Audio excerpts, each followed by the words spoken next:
legislative vacuum for? Well, the president himself has conveyed the urgency of moving this package forward, and that's certainly something he has also conveyed privately to Democrats and Republicans. And it's not just him. There's urgency to the American people for this package to move forward, because we are going to hit a cliff, an unemployment insurance cliff, I should say, in March, where millions of people won't be able to have access to unemployment insurance. We're going to hit a point where we won't have enough funding for vaccine distribution. Nobody wants to have the conversation. No member of Congress in May or June when we don't have the funding to put back to reopen schools, I should say. So there's an urgency he's conveyed. I will say, as it relates to reconciliation, just to take a step back, everybody watching is not as in the weeds on the Senate process as all of you, so let me just take a moment to explain. Reconciliation is a means of getting a bill passed. There are a number of means of getting bills passed. That does not mean, regardless of how the bill is passed, that Democrats and Republicans cannot both vote for it. So the president obviously wants to make this bipartisan, hence he's engaging with members of both parties, and he remains committed to that moving forward. Go ahead, Caitlin. Just real quick, you were talking about the cliff in March. Does he think it will get passed by March? Well, there's an urgency to moving it forward, and he certainly believes it needs to be there needs to be progress in the next couple of weeks. So he thinks by March it could get passed? Well, I don't want to give it a deadline on it, Caitlin, but I think we are all mindful and looking at that timeline in March as to when we will hit the unemployment cliff, and it's vital to get things done quickly and rapidly, as quickly as possible. So you said last week he wants it to be bipartisan. Of course, we've already seen the Republicans pushing back on the price tag, the $15 minimum wage, and who is qualifying for these stimulus checks. So is he willing to come down on any of that? Well, I'm not going to negotiate from here. Not that you're expecting me necessarily to do that. But again, the president feels this is working as it should. He proposed his package. He's getting feedback. We're having conversations. We don't expect the final bill to look exactly the same as the first bill he proposed. I will remind you, though, that the bipartisan package that passed in December had the same thresholds for the checks: $150,000, about approximately that amount for families, about $75,000 for individuals in terms of who would have access to those checks. And each component of this package is vital to get us through this period of time. So that's how the president looks at the package, that each of them are essential, not just vaccine distribution money, but funding to ensure that people can make sure they are putting food on the table, that their kids are eating, that they have the bridge needed to get to the other side of the pandemic. Okay, and then just quickly, yesterday the CDC director said she could not say how much vaccine there was left to go out.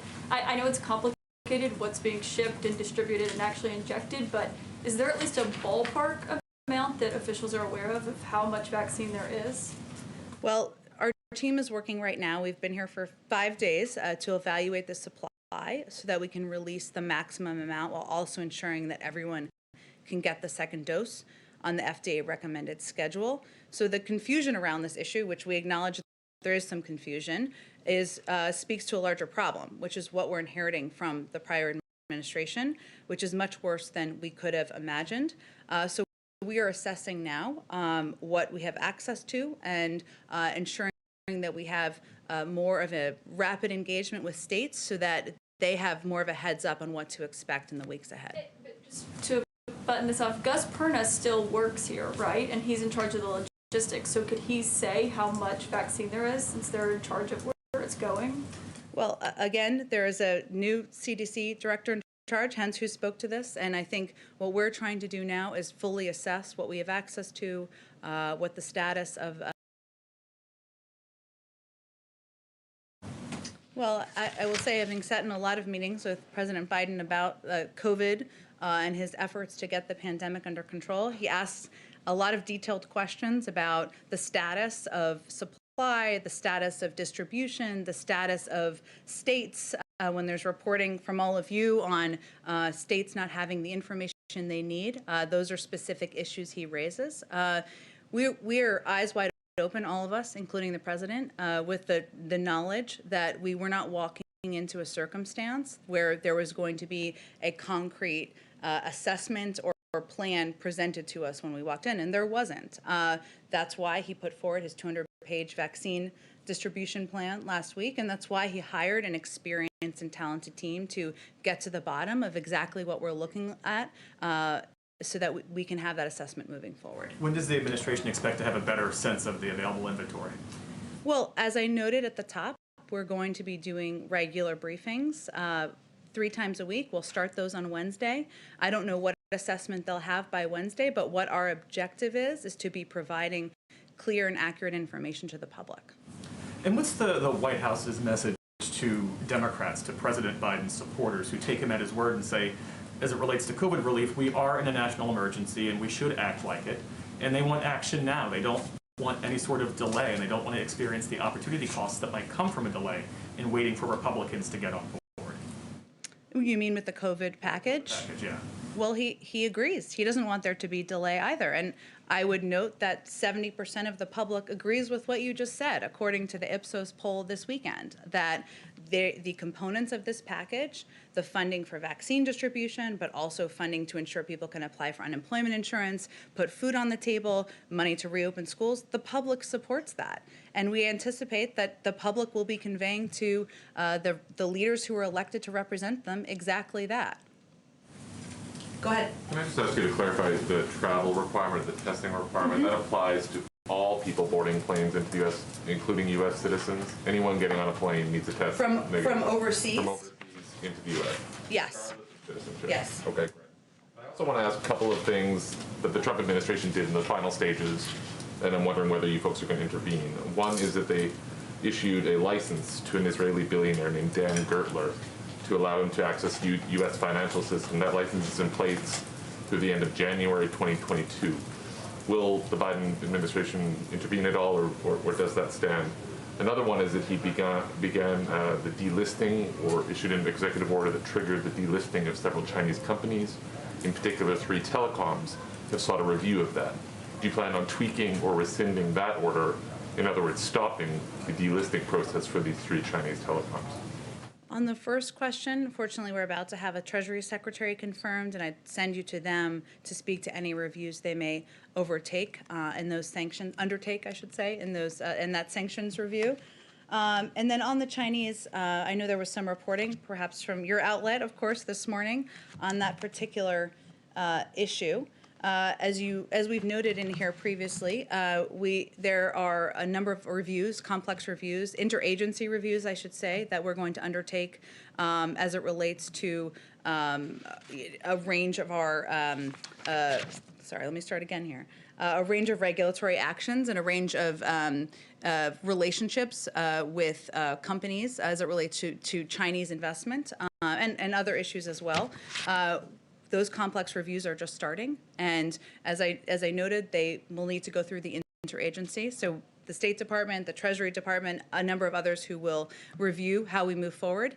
We're starting from an approach of patience as it relates to our relationship with China. So that means we're going to have consultations with our allies, we're going to have consultations with Democrats and Republicans, and we're going to allow the interagency process to work its way through to review and assess how we should move forward with our relationship. Is it possible that those reviews could lead to a change in this delisting process down the road? Well, I don't want to get ahead of any review, but certainly we're taking an overarching look at all of it, and as we have more to report, we'll report back to you. Finally, can I just ask broadly what the President believes President Trump's legacy is with regards to China, in particular around the tariffs he imposed? Does President Biden like those tariffs? They remain in place on quite a large sum of Chinese goods. Is that under review at all, or are those appropriate at this time? Well, as is the case with other areas of our relationship with China, he will take a multilateral approach to engaging with China, and that includes evaluating the tariffs currently in place. And he wants to ensure that we take any steps in coordination with our allies and partners, and with Democrats and Republicans in Congress as well. So nothing to report at this point in time, but we're committed to the President President is committed to stopping China's economic abuses on many fronts, and the most effective way to do that is through working in concert with our allies and partners to do exactly that. Go ahead. I wanted to follow up a little bit on some of the China issues. I know that there was an executive order requiring the sale of TikTok's U.S. business, and I wondered if there were plans to revoke it or enforce it, or what is the current thinking on that matter? It's a great question. I haven't had the opportunity to speak with our national security team about it. Happy to take it and see if we can get to you something more specific. Go ahead. Thank you so much. Two questions for you. The first is sort of stepping back for a minute at what the administration's goals are. I mean, unity is something that President Biden spoke about quite a bit on the campaign trail, talked about it during the transition. Could you talk a little bit more specifically about what unity will mean to this administration, whether there are any kind of benchmarks that you've identified to show that unity has been achieved? And I just sort of to contrast with the coronavirus task force, of course, you've got very detailed benchmarks about what you want to achieve sort of moment by moment. But with unity, are you talking about bipartisanship? Are you talking about something that's widely popular in the United States? Could you sort of go through what Biden is thinking about when he says that he wants to achieve unity? Sure. Well, the president came in to lead the country, obviously at a time of great division, where there was a great need for healing, in his view, and he spoke about that in his inaugural address just last week. So unity to him means, of course, approaching our work on legislative issues through a bipartisan lens, working with Democrats and Republicans, trying to find a path forward on how we can work together to address the problems the American people are facing. That's part of it. But it also means projecting that he is going to govern for all people and address all the issues that the American people are facing. So, for example, that means talking about how the COVID pandemic impacts not just Democrats but Republicans, not just blue states but red states, ensuring that he is reaching out to Democratic and Republican governors, Democratic and Republican mayors, and conveying in every opportunity he has that this is a problem that we're all facing together. So I think it's a little bit different than how you can mark, of course, achieving 100 million shots in the arms of Americans in the first 100 days. But unity is about the country feeling that they're in it together. And I think we'll know that when we see it. But he's going to be working on that and committed to that. Every opportunity has to speak to the public. I have just one other question. The Trump administration, the Obama administration initially had wanted to put Harriet Tubman on the $20 bill. The Trump administration dragged their feet on that. I wanted to see if the Biden administration has a sort of view of the timeline on whether or not she should be on the paper currency. I was here when we announced that, and it was very exciting. It hasn't moved forward yet, which we would have been surprised to learn at the time. The Treasury Department is taking steps to resume efforts to put Harriet Tubman on the front of the new $20 notes. It's important that our notes, our money, if people don't know what a note is, reflect the history and diversity of our country, and Harriet Tubman's image gracing the new $20 note would certainly reflect that. So we're exploring ways to speed up that effort, but any specifics would, of course, come from the Department of Treasury. Go ahead. Hi, another one on China. China's Xi Jinping spoke earlier today. I'm wondering if there's any official White House reaction to his comments. He talked about unity as well, and also talked about cooperation on coronavirus and other issues. Is that kind of statement today likely to change or affect the stance that the U.S., that the Biden administration has toward China on trade and technology? No. I think our approach to China remains what it has been since for the last months, if not longer. We're in a serious competition with China. Strategic competition with China is a defining feature of the 21st century. China is engaged in conduct that it hurts American workers, blunts our technological edge, and threatens our alliances and our influence in international organizations. What we've seen over the last few years is that China is growing more authoritarian at home and more assertive abroad. And Beijing is now challenging our security, prosperity, and values in significant ways that require a new U.S. approach. And this is one of the reasons, as we were talking about a little bit earlier, that we want to approach this with some strategic patience, and we want to conduct reviews internally through our interagency, even though I stumbled over that. I needed a little more coffee before I came out here, I guess. We wanted to engage more with Republicans and Democrats in Congress to discuss the path forward. And most importantly, we want to discuss this with our allies. So no, the comments don't change anything. We believe that this moment requires a strategic and a new approach forward.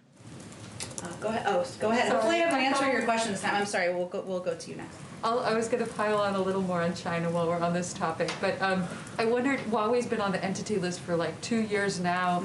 Just before the Trump administration left office, they initiated a new policy to basically revoke and issue intents to deny licenses for even more innocuous items that U.S. companies were selling to Huawei. Does the Biden administration plan to keep Huawei on the entity list and continue to enforce this much more stringent blanket ban on U.S. goods sales to China, to Huawei? Well, technology, as I just noted, is, of course, at the center of the U.S.-China competition. China's been willing to do whatever it takes to gain a technological advantage, stealing intellectual property, engaging in industrial espionage, and forcing technology transfer. Our view, the president's view, is we need to play a better defense, which must include holding China accountable for its unfair and illegal practices and making sure that American technologies aren't facilitating China's military buildup. So he's firmly committed to making sure that Chinese companies cannot misappropriate and misuse American data. And we need a comprehensive strategy, as I've said, and a more systematic approach that actually addresses the full range of these issues. So there is, again, an ongoing review of a range of these issues. We want to look at them carefully, and we'll be committed to approaching them through the lens of ensuring we're protecting U.S. data and America's technological edge. I don't have more for you on it. As we do, we're happy to share that with all of you. Go ahead. President Biden, now President Biden, condemned protests and violence on the far left and the far right before he was president. Why haven't we heard anything directly from him about the riots in Portland and the Pacific Northwest since he was inaugurated? Well, he's taking questions later this afternoon, so perhaps you will. I will say from here that President Biden condemns violence and any violence in the strongest possible terms. Peaceful protests are a cornerstone of our democracy, but smashing windows is not protesting, and neither is looting. And actions like these are totally unacceptable, and anyone who committed a crime should be prosecuted to the fullest extent. Our team is, of course, monitoring it very closely. And as he pushes for federal help to businesses affected by COVID, should we expect to see any kind of federal assistance for these businesses out there that are affected by COVID and riots? Well, again, I think you know because we've had this conversation in here already a few times since I joined the team, that his focus is on getting the American people through this period of time and pushing forward on a relief package that will get them the assistance they need as it relates to the pandemic and the impact of the pandemic. So I don't have anything more for you on that. And just one more about the announcement you made off the top about the travel restrictions. When President Trump was imposing travel restrictions in March, specifically on China, then candidate Biden called it xenophobic and fear-mongering. So now President Biden is putting travel restrictions on people coming in from other countries. What word do we use to describe that? Well, I don't think that's quite a fair articulation. The president has been clear that he felt the Muslim ban was xenophobic. He overturned the Muslim ban. He also, though, has supported, and he himself, even before, or we did, I should say, even before he was inaugurated, steps, travel restrictions in order to keep the American people safe, to ensure that we are getting the pandemic under control. That's been part of his policy. But he was critical of the former president for having a policy that was not more comprehensive than travel restrictions. And he conveyed at the time, and more recently, the importance of having a multifaceted approach, mask wearing, vaccine distribution, funding in order to get 100 million shots in the arms of Americans in the first 100 days, not just travel restrictions. Go ahead in the back. Yes, two questions, one domestic, one foreign, please. The first is that Bill Pascrell, a congressman from New Jersey, just about an hour ago suggested firing the entire Postal Board of Governors, and he sent a letter to the president to that effect. Is there any plans to make changes, given what happened at the post office over the last couple of years, to try and remove the Postmaster General? It's an interesting question. We all love the mailman and mailwoman. I don't have anything for you on it. I'm happy to check with our team on it and see if we have any specifics. I'm not aware of anything, but we'll circle back with you. And on the foreign policy question, it's my understanding that the previous administration did not release the War Powers Act resolution report before they left office. Is there any plans for? I know there's a new Secretary of Defense as of a few well, I guess Friday, but technically but ceremonially Friday. today. Yes, exactly. Is there any plan to either release the Trump administration letter on the troop levels in various countries overseas, or to update that more quickly than might be required by the statute? It's an excellent question. I would send you to the Department of Defense and my old friend John Kirby, who I'm sure would be happy to answer your question. Go ahead in the back with the excellent mask on. I can't even tell what's on it. Flamingos. Flamingos. All right, we're getting creative with masks. I like it. After 1 year. So just back to Russia, given the many unsolved deaths over the years of President Putin's opponents, or near deaths in the case of Navalny, would President Biden be holding President Putin personally accountable for the continued health of Navalny while he's in prison? And just one other thing, which is different but related. What's the position of this administration on Paul Whelan? Because his family and some of his supporters said basically the previous administration just, forgot about it. What's going on with Paul Whelan? What's your position? Thank you. Well, let me take the second question and talk to our national security team and get you something more comprehensive. And certainly we don't plan to follow the same pattern of the last administration. But on the first question, I would say this is the reason why the president tasked his national security team, his intelligence team, with assessing a range of issues as it relates to our relationship with Russia, including the SolarWinds breach, including the poisoning of Alexei Navalny, which we have been quite outspoken about from our national security advisor to the State Department, will continue to be. We want to see that review conclude, but as has always been the case, the president reserves the right to respond in the time and manner of his choosing. And I'm not going to take options off the table from here. Go ahead. Hi, I'm the print pooler today, so if possible, can I ask a question also on behalf of one of my colleagues who couldn't be here? Sure, because of social distancing. Okay, so I'll start with my question. New York City Mayor Bill de Blasio announced today that the city is delaying the opening of large COVID-19 vaccination sites at Yankee Stadium, at Citi Field. Governor Cuomo has said the state has the capacity to vaccinate up to 100,000 folks a day if there was supply. As the administration is analyzing and reconfiguring its distribution plan, how heavily is infrastructure being weighed? In other words, does New York get first dibs because it has the capacity to do this right away? And then the second question would be on the same COVID note. There are seniors who don't have access to websites, don't have folks vouching for them. Is there anything the administration is doing to ensure that seniors who don't have anybody to assist them with scheduling these appointments, that they don't fall through the cracks? And then I have a second question from another reporter. Sure. So on the first question, this is a really important one. Infrastructure is pivotal. It's not just about the science. Scientists, medical experts, what they've done over the last year in moving this vaccine forward has been a Herculean effort.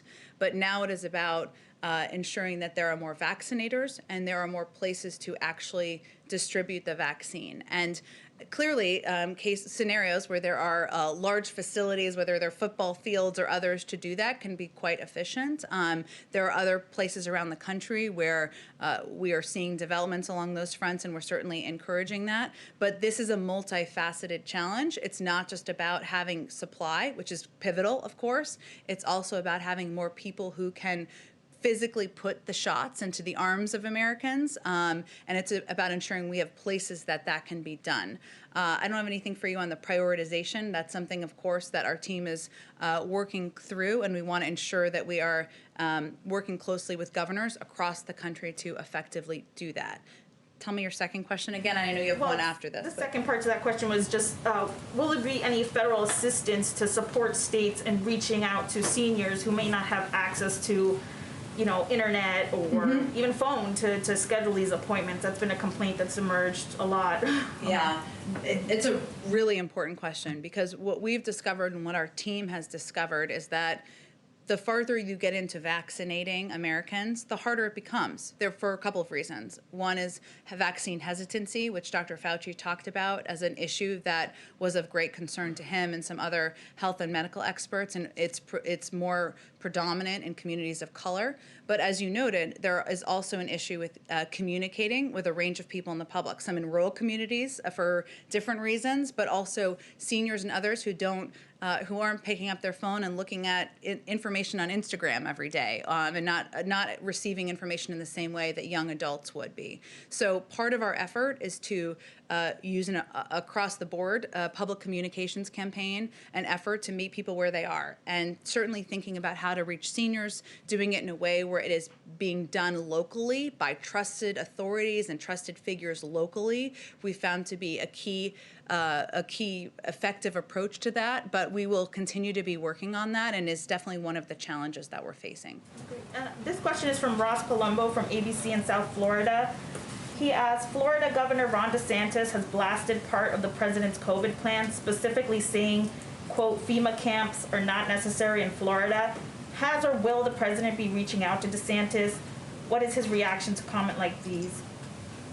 Well, the president is a pretty even-keeled guy, so I would say that he doesn't have much of a reaction other than he wants to ensure that the vaccine is distributed to people across the country, including, of course, the millions of people living in Florida. And I will note, because we're data first here, facts first here, they've only distributed about 50% of the vaccines that they have been given in Florida. So clearly they have a good deal of the vaccine. That supply will need to continue to increase as they are able to effectively reach people across the state.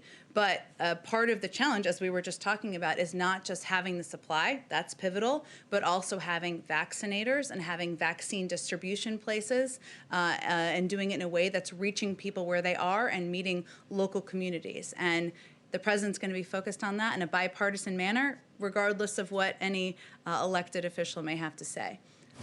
Go ahead all the way in the back, Hi. And then we'll come to you, sir. Go ahead. Thanks, Jen.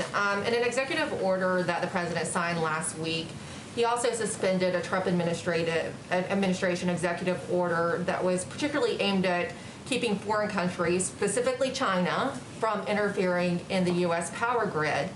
But he suspended that for 90 days in that executive order last week. Given what you said about China today, why did he do that, especially related to something so critical to our national security as the power grid? I think the president's view on our relationship with China, I tried to do my best to convey to all of you. I'll have to check on that specific piece, and we'll circle back with you directly. Okay. Go ahead. Thank you. The administration said that the Remain in Mexico policy from the prior administration would not be enforced anymore, but there are thousands of people who are stuck now as a result of that policy, and the administration has not said what you'll do with them and how to process these migrants. What is the answer to that? In terms of migrants at the border, well, who are stuck as a result of Remain in Mexico. There are many thousands of people. Well, I think there's a couple of steps that we're working to convey and convey more effectively to people directly living in many of the countries who have large populations who are coming to the border. One is that this is not the right time to come. We have proposed a number of policies that we are working to implement, including a pause on deportations. As you know, for people who are in the United States, that is something the Department of Homeland Security would be working to implement. We've also proposed an immigration bill, something the president put forward on day one. And we've also proposed funding to help address the circumstances and the challenging conditions that are on the ground in a number of these countries. May, I'm talking about those people who are in limbo at the moment, not discouraging new people from coming and not applying it to new people, but those people who were specifically turned away by the Trump administration. I'd send you the Department of Homeland Security on that for a more specific assessment. For a second question, I just wanted to press you a little harder. You said earlier that the president had been speaking with members of the Senate, but you wouldn't say who they were and anything about those conversations because they were private. I mean, they were presumably discussing the people's business. Is that a matter, why should those be private? Why not be more revealing of who the president is speaking with that is in the government? Well, what I said is that the president is speaking with Democrats and Republicans, as are a number of senior officials from the current White House, and will continue to do that. And what I meant was those conversations, getting their feedback about what they think about bills and legislation, how they feel about the COVID package that the president put forward, where they have concerns, where they have agreement, that some of those conversations are private. They can speak publicly about their conversations, of course, as many of them have done. But what I was confirming is that he personally is involved and will continue to be involved in moving this package forward. Why not release the names of the people who the president's speaking with to negotiate on this bill? I mean, I know you want to have more transparency in this administration. You've talked about it a lot already. Why not make that a part of the transparency effort? Well, again, he's speaking with members of both parties. A number of them would like to have those conversations private as well. A number of them have also spoken publicly about conversations they've had with the administration. So, and that is perfectly fine by us. Go ahead. Can I ask, on going back to COVID, do you know when Americans will be able to be widely vaccinated? Well, of course, we defer to our health and medical experts, as you all know, and Dr. Fauci spoke to this briefly last week, and I expect it's something that our health and medical experts, who will be doing a briefing later this week, will be able to speak to more specifically. We obviously have set out our bold goal of 100 million shots in the arms of Americans in the first 100 days. We will build from there, and we are looking forward to building from there. But I don't have a new assessment for you on when a broad group of the population. Anyone can get it if they wanted it, is essentially what I'm asking. The previous administration said it would be sort of mid-year. They said that regularly. The CDC and other health and medical experts have, from our team, have given assessments leaning towards the summer and fall, but I don't have a new assessment for you from here, but I'd encourage you to ask them that, and that's why we're putting them out to answer questions to all of you. Jonathan, go ahead. The Trump administration in its final weeks rushed through a number of federal executions. Has the president directed a moratorium on capital punishment? And does he plan to? The president's position on the death penalty, I think you're probably familiar with. Others may not be. He's opposed to the death penalty. I don't have anything to preview for you in terms of what steps he may take. Go ahead, Caitlin. You said that these coronavirus briefings are going to start. President Trump did not attend some of the coronavirus briefings at the end. He did not attend a lot of the coronavirus task force briefings. Is President Biden going to attend those task force meetings within the group that's working on this? He will be briefed regularly, I suspect far more regularly than the past president was briefed on COVID and the developments and progress the team is making. I wouldn't expect he attends every task force meeting, no, but he expects and requests regular briefings from the team, and I expect he'll get them. Okay, go ahead. If the whole point of impeaching somebody is basically to get rid of them, and Trump is already gone, would President Biden support maybe the Senate censuring him just so that lawmakers can move on with the people's business? Peter, I really appreciate your creative way of asking this question, which has come up a few times in here. The president was in the Senate for 36 years, as you all know. He is no longer in the Senate, and he will leave it up to members of the Senate, Democrats and Republicans, to determine how they will hold the former president accountable. All right, thank you, Jen. Last one, go ahead. Oh, last one. Go ahead. Go ahead. I'm sorry. I just wanted to ask really briefly on Afghanistan, if you guys foresee further troop reductions there, and what kind of numbers would we be talking about? It's an excellent question. We're on day 5, so I don't have anything new for you on specifically Afghanistan troop reduction, but I'm hoping to get Jake Sullivan out to the briefing room soon to answer a lot of your questions on a range of issues. Thank you, Jen. Thank you, everyone. Thanks, Jen. Jen, you haven't thanked my Thank you. All right, one more. I'm sorry about that. We don't want you to leave you hanging. Sorry, You've been very patient in the back. Yeah, represent for the foreign press group. I have two foreign policy issue, one on China and one on the UK. Okay. On China, you just mentioned about competition, and President Biden's Asia czar, Kurt Campbell, says he hopes for a stable competition. Is that what the White House is looking for? And you just mentioned about this comprehensive strategy. When can we expect of that? I appreciate all of those questions. I have I don't have any preview for you on when we will have more specifics on our strategy. I've tried to convey the president's overarching approach. But again, this is a relationship that we are going to be communicating with and working with partners and allies on.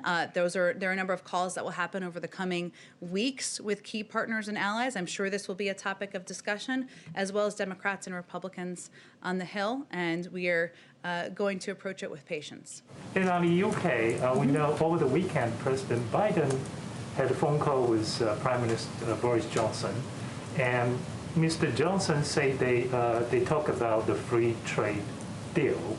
However, from the White House readout, we don't see that. Does the president support the free trade deal with the UK?